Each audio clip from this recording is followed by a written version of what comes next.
President, Fatoumata Jallow Tambajang. We've already talked about the system and how it is, but we've also seen you as a prominent woman in the country's politics who has risen basically to the very top.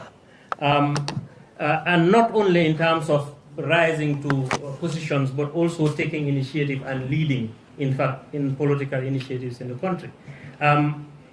Talking about this course, how did you get to that?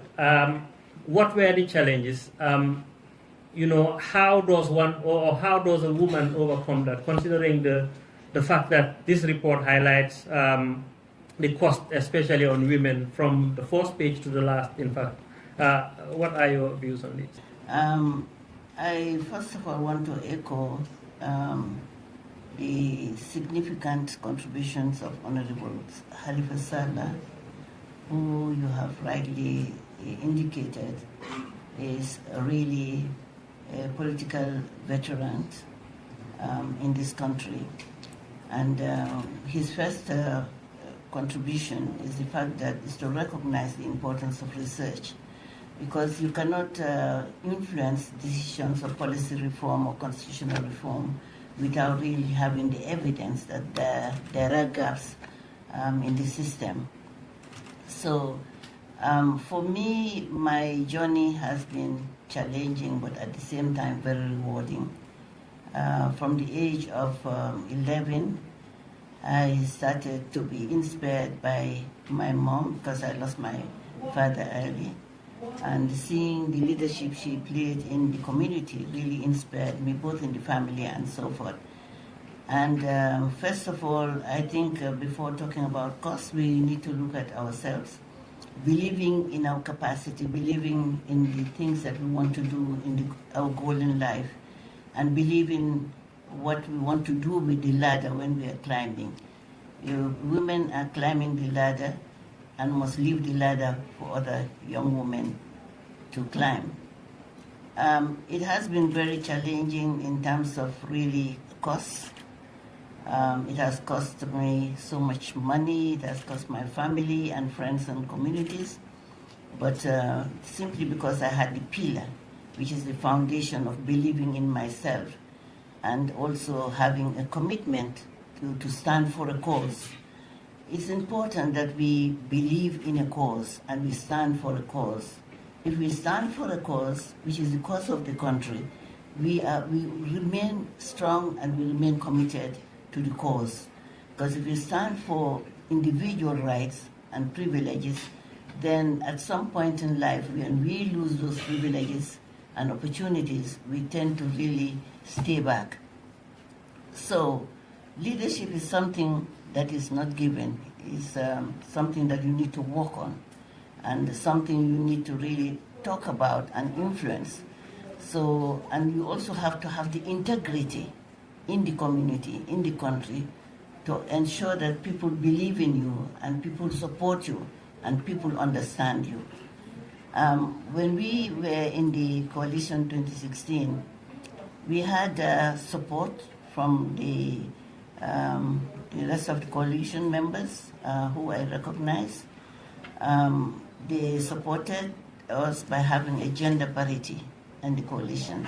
So having Honorable Tambajang, may his soul rest in perfect peace, and having me to be the co-chair on the nomination of a man, Halifa Sallah, Honorable Halifa Sallah. So this is also important that while we are doing the journey, that we have men that are supportive, that have the understanding and the knowledge of the importance of women in leadership. Women by nature are leaders from the home, in the community, and women have that compassion.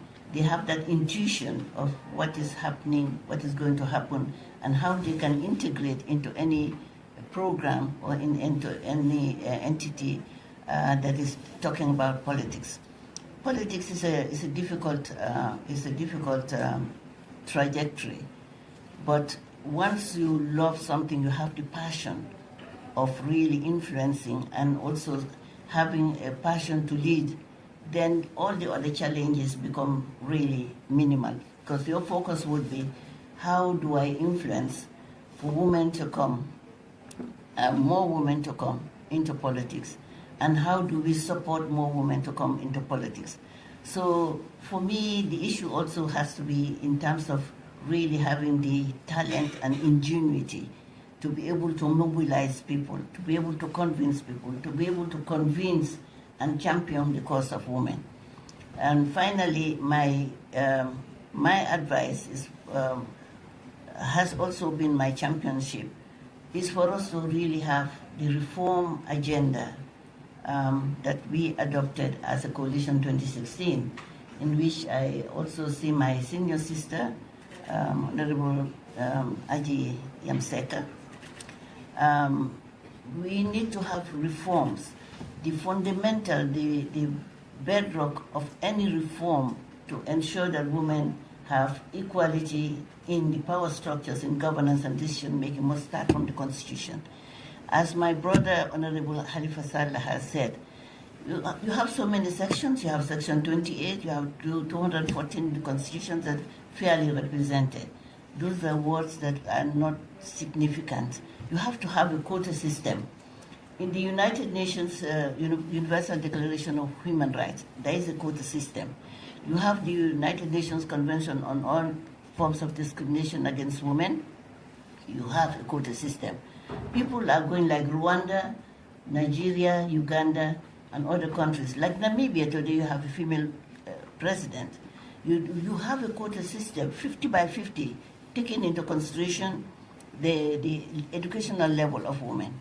The other constraint that we have is the constraint of literacy, because you need to have the knowledge that you require, you need to have the competence, whether formal education or non-formal education. But you need to have the knowledge, you have to have the base, the competence, and the experience. For instance, sometimes women are limited by education. And we also have the element of poverty. Poverty. Women, families are poor, and to the extent that they have male preference. The male goes to school, has the education, and the female remains as the extension of the mother. So for us, we need to really support women's education. What I find missing in the, and because I came late, perhaps I could be reminded, but what I found a little bit as a gap is the need to have government to provide funding, to have a national fund for women's participation in politics, and not only politics. It could be in economic and social systems where they can be represented and their voice can be heard. So for me, it was, while it was challenging, I always say that life without challenges is meaningless. So we use the challenges as transform them into opportunities and encourage other women to come in the political spheres. And also, what I would like to say is to look at the partnership. I wasn't here when they talked about partnership, but it's important that when we advocate, for instance, this endowment fund, we need to advocate that we have more partners to support the cause of the foundation, and to see that they ensure that the things that we learn here, as the Honorable Member of Parliament has said, is to really implement. We are very good as Africans in writing, but in developing policies and programs, but implementation is a challenge. So the advocacy must also focus on implementing the programs and ensuring inclusion of women, to hear the voices of women, the aspirations of women, of course in partnership with men that are gender sensitive.